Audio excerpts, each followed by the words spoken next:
Does anyone remember the political situation in Venezuela about 8 months ago? The whole world's focus was on how the elected president was to be ousted by the National Assembly president, who claimed to have the support of the assembly to be the acting president of the country. The army and the anti-riot squads were called out to deal with the situation. Venezuela's chaotic scenes are also exaggerated and distributed worldwide. The whole world's attention then was on Venezuela. But what happens now? Nothing has been heard from the country since May or June.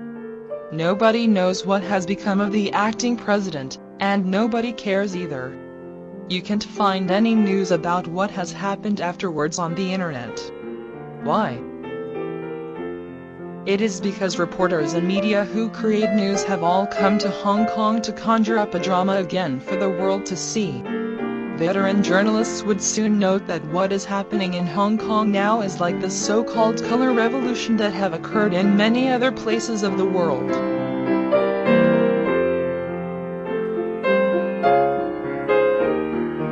Beginning of September, the Democrats in Hong Kong have called on workers and students to go on strike. Some students have responded to the call, but there is little success among workers. The strategies used are not uncommon. The Sunflower Student Movement in Taiwan in 2014 adopted similar tactics. The agenda for the show on the street is familiar to experienced journalists. It is like watching a movie or a show. Reporters usually subconsciously regard themselves as an involved audience of the show. However, reporters should act professionally by reporting justly and objectively. They should avoid being too involved and becoming an actor instead of a spectator. Many reporters and media workers today do not have the quality to play that role. A good reporter should be neutral, able to stand others' hatred, and report from a spectator's point of view. You may choose to please the public and act against your conscience by selective reporting. You may feel happy, and may even easily win cheap moral or when you are praised as a fighter of democracy. You represent justice, freedom, democracy, justice, human rights, and the rule of law are all basic values, or even universal values. You can't go wrong with these slogans. But where do you base your facts on? They are taken out of context, exaggerated, and reported selectively against your conscience.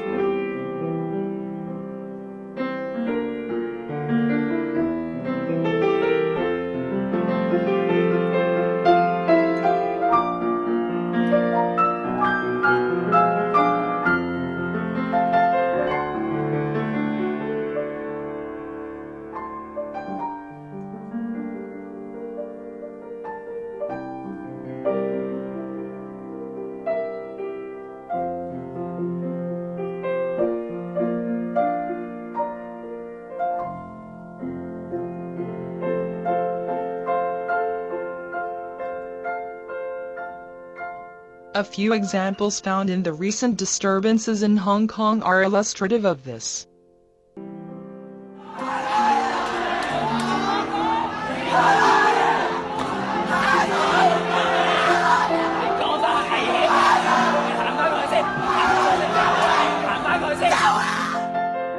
On 26 July in Yuen Long, a woman, after swearing at the protester, turned around and in a brief moment faced the police. The next day, she was shown facing the police, and the headline read "Woman Cursing Police." Fact was to the contrary.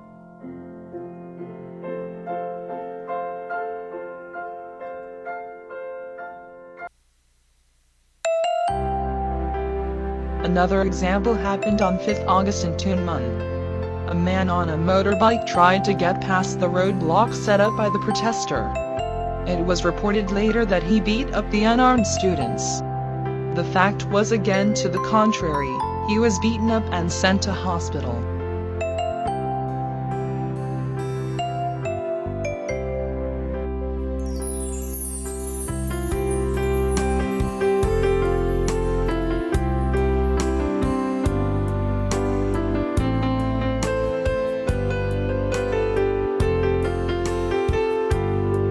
On the 24th, a large number of media reported on gun-holding policemen.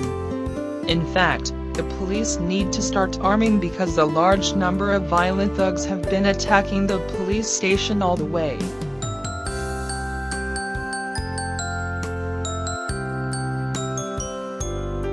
Most of the media have become the protector of the mobsters. They are so involved in the drama that they have become actors rather than spectators. The reporting will only be biased when most of the media workers have become actors on the stage.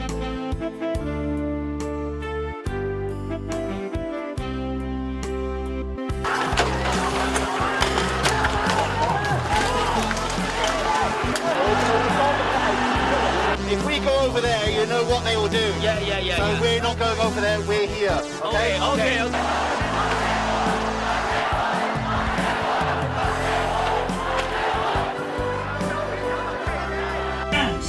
We can have our own autonomy.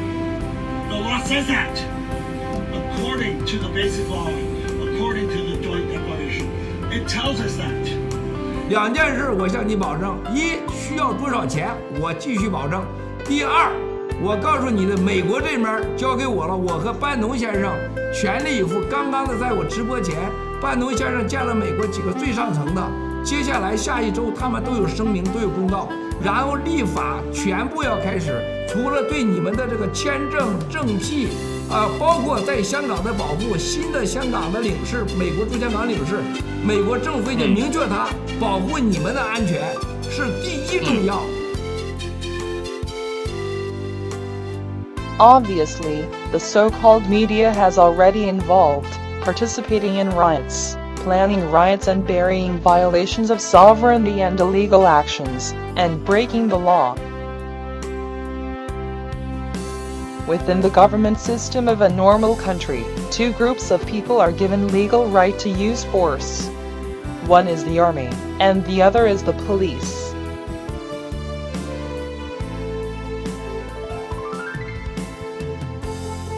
Some media would gloat over the situation and use the phrase policemen beating people up, but we have already heard of this phrase for a few decades. It is the duty of the police to stop violence when it occurs. Otherwise, why should Hong Kong pay to keep the police force? Media workers, or fake media workers, glamorize and exaggerate the violent acts so as to please the public. They act against their conscience and lack the ability to judge the nature of issues. The force that the police use is legal force. Protesters on the streets also use force, but that is illegal force unless you want to do away with law and order. Then it would be the end of Hong Kong. When media professionals become actors on the stage for news stories, their reports will no longer be objective and fair. The information that the public gets is biased, and the right and the wrong are mixed up. As a result, the society will be more and more divided. Dozens of so-called reporters saw the mobsters throw stones onto the railroad, and yet not one of them tried to stop these dangerous behaviors. They have already lost their ability to judge what is right and what is wrong. It would surely become a headline in international news if serious train accidents occur because of these stones, bicycles, or other damages. Would the media be happy in seeing this? What is happening in Hong Kong now is similar to what happened to Venezuela in the past few months. Foreign powers are duplicating the model of disorder. They encourage violent protests and widespread destruction that would cause social instability, endanger people's lives, and damage private property. Without the exaggerated and biased reporting of the media, the life of Venezuelans has gradually become normal again. Let's hope Hong Kong will become normal again soon. God bless Hong Kong.